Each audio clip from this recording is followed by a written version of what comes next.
Sooner Nation, your rivals up north in Oklahoma State, they're trying to flip the script as Mike Gundy and the Oklahoma State Cowboys got a commitment from the former Sooner and OU legacy, Gavin Freeman. Now, here's the deal. The portal has taken some from Oklahoma this season, but it's given Oklahoma quite a bit. Not only today do I want to talk about Gavin Freeman and his commitment or portal in or going basically from his transfer portal to Oklahoma State, but I want to talk about who's going to replace him at Oklahoma in the role that he had here. Before we do it, though, I need to hear from y'all, so make sure you guys are joining the discussion, jumping down in the comments below, giving me your thoughts on Gavin Freeman committing to Oklahoma State. And like I said, Oklahoma State's flipping the script. And if you don't know what I mean by that, Oklahoma has taken a couple of, good Oklahoma State athletes. Most recently for the football program, Trace Ford. And then you got Kelly Maxwell for the softball program. Now, Oklahoma State in the softball program is probably getting the better of OU this weekend. But Oklahoma State fans, they didn't take it too well when Trace Ford and Kelly Maxwell decided to head to their rivals down south in Norman. Just like probably Oklahoma fans wouldn't take it too well if a player transferred to the University of Texas.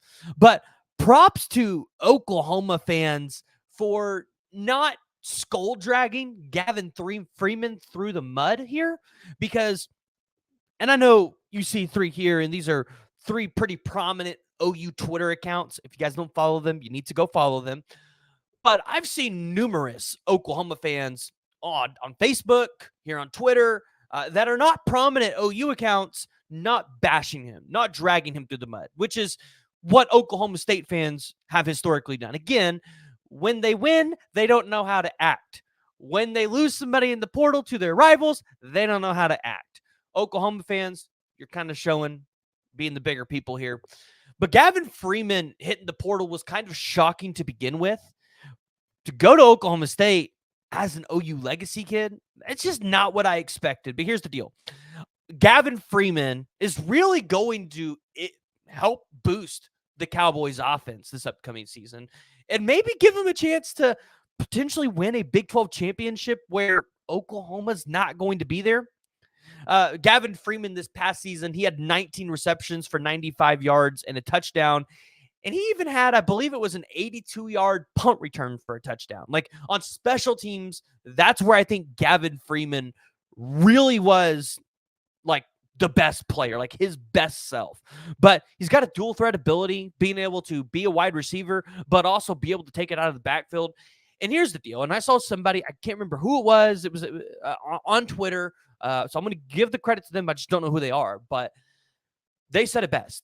Like Gavin Freeman at Oklahoma State, just it feels like it works. Like it feels like a perfect marriage. And the reason why is because he's a former walk-on to Oklahoma. He earned a scholarship. Like Gavin Freeman put in a lot of work here. Former, I think it was like a 3-star kid out of high school. What at one point was committed to Texas Tech. This is the kind of player that Mike Gundy gets into his program and gets the most out of. Like develops at a really nice level. So Gavin Freeman going to Oklahoma State, I feel like this is probably going to be a perfect marriage outside of him being an OU legacy kid. And you guys will have to jump in the comments and let me know if you agree with that. But, I mean, I'm not a fan of him going to Oklahoma State. But, again, I'm not going to be heartbroken over it. Now, this is intriguing because Oklahoma State also lost Justin Harrington in the transfer portal. And you saw Justin Harrington end up at Washington. So what does that mean? Well, that means the losses of Gavin Freeman and Justin Harrington, two guys that were on the field playing for Oklahoma. It's not like previous years where they hit the transfer portal and then they ended up going to a G5 program, and a G5 program that's not been very successful. No, they went to Power 4 football programs because they can play, they have talent, and they're going to be able to help those teams win. So just for you as an Oklahoma fan to understand, losing these guys, although you might say, well, it's not that big of a loss, I mean, in a sense, it's kind of a big pickup for another team because these guys can play. It's just Oklahoma's talent at some of these positions is becoming really deep. So Gavin Freeman, he had a total of like 134 snaps this past season for Oklahoma. So he definitely got quite a few runs for Oklahoma. Like, this was a guy that produced. He was in the offense. So the question is, how do you replace him, right? How do you replace him in the special team game and on the offensive side of the ball? And there's one player I think that can really replace him on both sides, and that's Jaquez Petaway. If you guys remember, highly talented wide receiver out of high school, picked Oklahoma over Texas. But Petaway is a guy that he's got that elite speed. So if Oklahoma wants to do anything with the jet sweeps, which I know Oklahoma fans don't want to hear, if you want to do something with jet sweeps, Petaway would be able to do that. Additionally, Petaway is a speedy guy, so you can put him in the slot, or you can honestly put him on the outside and just kind of let him run a straight line. And, if you can throw a deep ball down to him, he's going to be able to get there.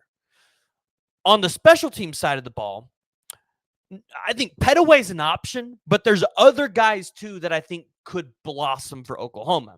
Again, Petaway with the speed, I want to see his eye to be able to find the holes and find the gaps to be able to make players miss, to do what Gavin Freeman did and be able to return punts for touchdowns. But I also look at a guy that has been brought into the program, like 5-star safety Peyton Bowen, who he played last year. And yeah, he had an injury at one point, but Peyton Bowen is a guy that at Denton Guyer, he was returning kickoffs and punts for Denton Guyer, and he was really good at it, right? That's part of why Peyton Bowen had that 5th star. You saw that athleticism. So Peyton Bowen, that's a guy that I look at that on special teams could be a big piece for Oklahoma. Additionally, you look at a guy like Jacoby Johnson. Jacoby Johnson, here from Oklahoma. He's an OK Preps kid out of is it Yukon or Mustang? It was Yukon or Mustang. I think it was Mustang. But Jacoby Johnson is another guy, extremely athletic, probably could return a lot of those punts for you. Additionally, like an Andy Bass, like there are other options in the special teams game. And I'm curious to see where our new special teams coordinator, who he goes with, and like what kind of situations do these guys get used in. That's what I'm curious to see. But I think Oklahoma is fine after losing Gavin Freeman. It is a tough loss to lose an OU legacy guy and a guy that was on your team and playing well to your rival up north in Stillwater. So, Sooner Nation, if you haven't already, you've made it this far, make sure you hit that like, you hit that subscribe button. And as always, I want to hear from y'all. So make sure you guys are joining the discussion and jumping down in the comments below.